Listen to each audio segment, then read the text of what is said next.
created, whether you agree or disagree with it, to bring economic development, to bring projects to Texas, and say, for example, whether it's a Super Bowl or some other project, but when it goes for, say, for example, even though I live in San Antonio and I love San Antonio, for the Alamo Bowl. Well, I don't know about history, but there's only one Alamo. So nobody else can have an Alamo Bowl. The question is you need to not be spending money on big jumbo screens, in my opinion. Let them buy their own jumbo screens.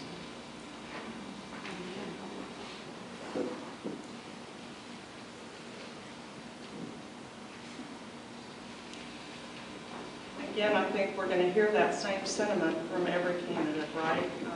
We don't like taxpayer money being used to invest in private businesses.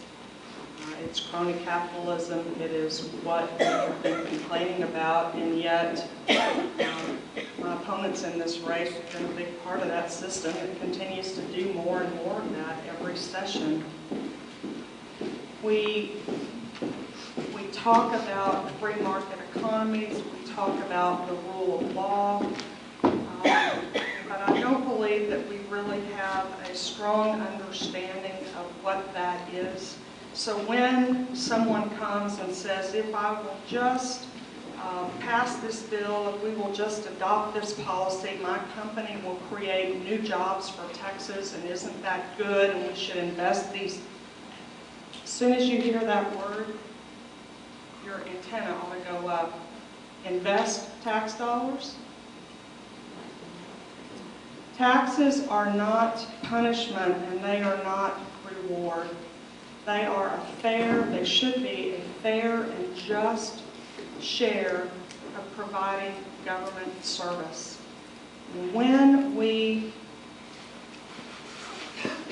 unwisely take money from producing Texans to try to stimulate more economy, it is the government picking winners and losers, and it does not create the greatest level of prosperity. It further moves us away from that, and it disincentivizes people to work and produce. If we want a free, strong, prosperous Texas, we need to use tax dollars for government service and not for private investment. Thank you. Mr. Hildebrand, welcome. We're glad you were able to make it. We got the message that you would be late. Thank you for coming. Do we want to give Mr. Hildebrand 2 minutes of introduction? I'll tell you what, let me repeat the last question for you, and let's finish out this question, and we'll give you 2 minutes to introduce yourself. The question was, according to numerous public statements she's made, and according to state documents, the outgoing Comptroller has been an outspoken advocate and supporter of state tax dollars going to the Major and Special Events Trust Fund, particularly to fund improvements at sports stadiums. An example is the $8 million Jumbotron in Dallas and the $27 million to Formula One racing in Austin. What is your position on such use of tax dollars? Good afternoon.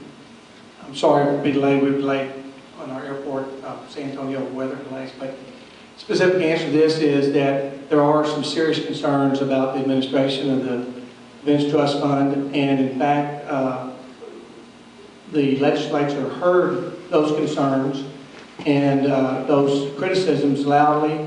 And last legislative session, we did pass a bill to stop some of those abuses and reform the Events Trust Fund. Now, it remains to be seen whether we went far enough, and the legislature, with I see one of your representatives in the audience here, will have the opportunity next session. If we didn't go far enough and we didn't fix it, we need to fix it. We certainly passed a bill with the intent of fixing that problem last session. I supported the bill. Representative Jason Isaac here at the bill was the lead author of the bill, and I certainly have heard many complaints and share the concerns and criticisms of the Events Trust Fund, and I'm glad we passed legislation. I'm hopeful that it addressed the issue. If it didn't, we need to do more.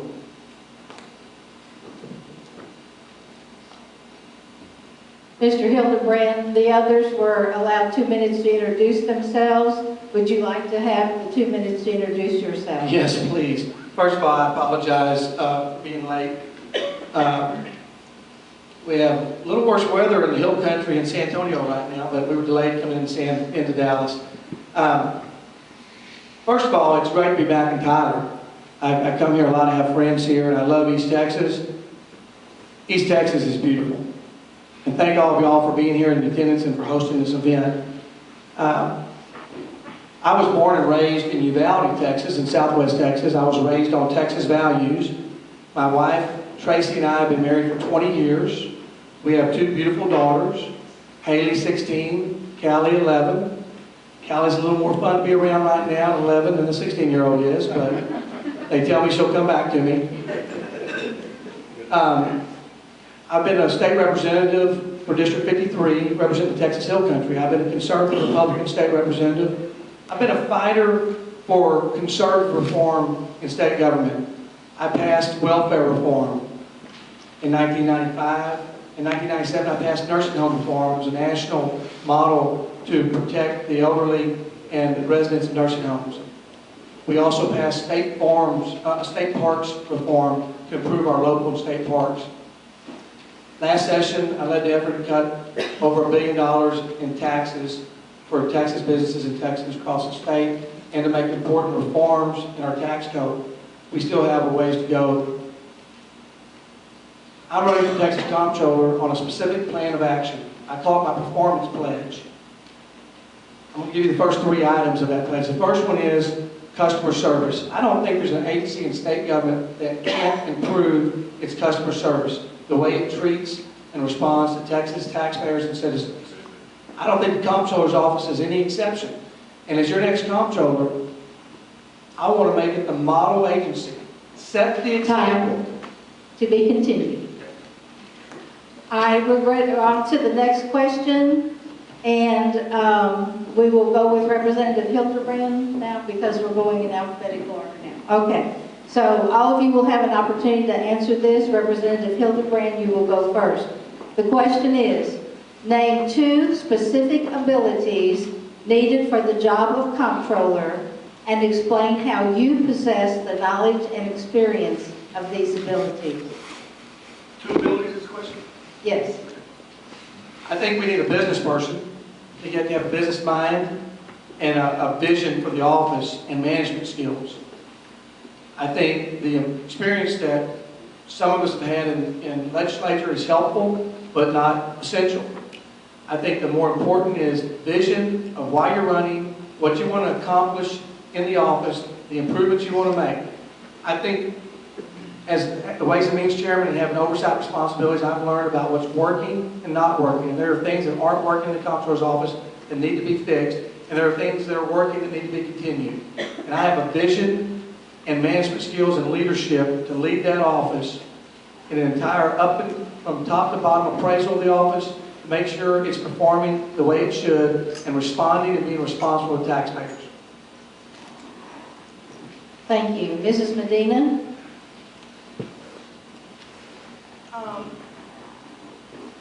Two skills, I'd say executive leadership or management ability and strength of character. Executive leadership and management ability, because this agency is 2,700, 2,800 full-time employees in offices around the state of Texas and a few offices in some major cities around the country, ensuring that the taxes owed to the state of Texas are collected and services are provided to the businesses in our state.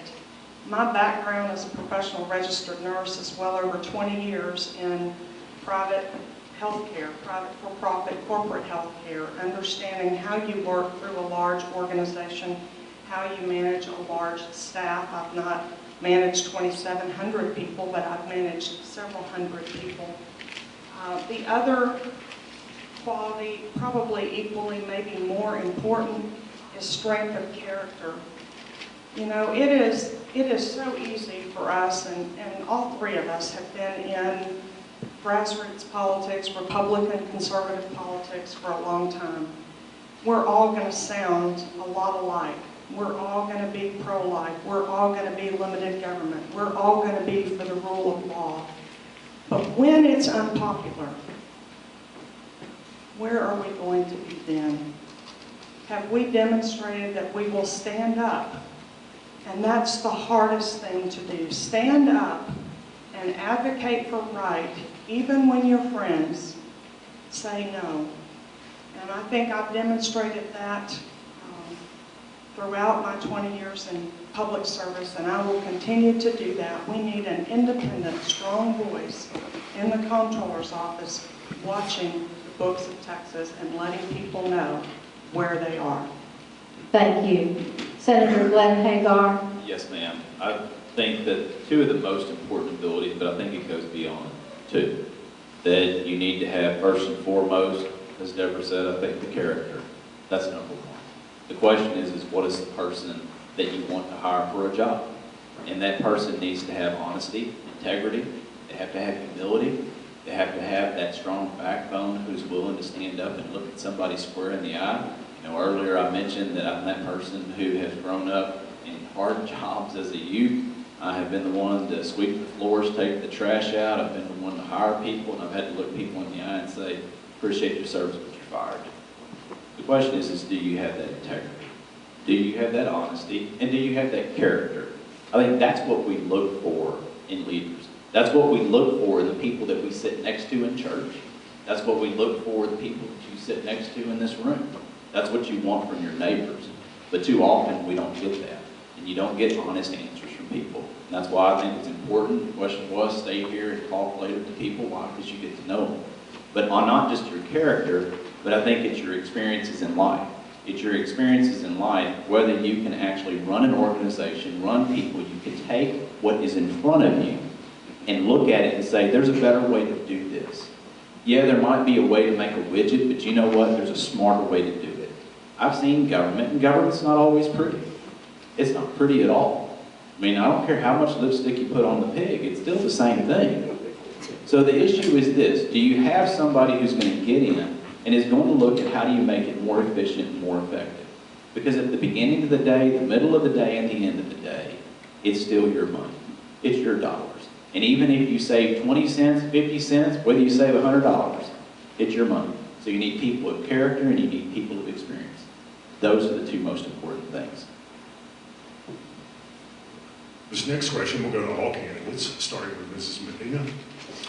Recommend a program, commission, department, or agency you would be willing to recommend the legislature cut or eliminate. If you cannot, explain why. Say that again.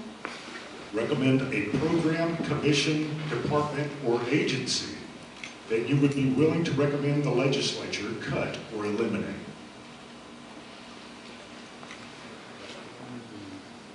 There are lots of opportunities to cut spending in Texas, and I think before anyone can stand up and talk about that in a way that's really going to be meaningful. I mean, we can all throw things out. If we don't do any of that, it's nothing but a campaign stomping point. I think what we have to do as a public is really begin to have a conversation about what the function of state government is. Every session we see people clamoring for more and more service, and I have said, all of us are the recipient of government service. Are we willing to look in the mirror and ask ourselves what government does for us that we're willing to turn loose of, that we ought to be doing for ourselves? It's pointed out earlier that in Texas we have the second highest level of debt in the country. That's because at the local level, we have the second highest level of debt in the country. Our needs, the things that government do, are far outpacing the revenue that government brings in.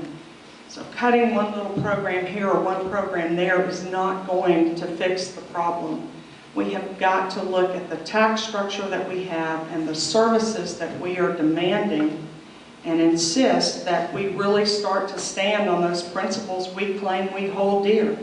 Individual responsibility, limited government,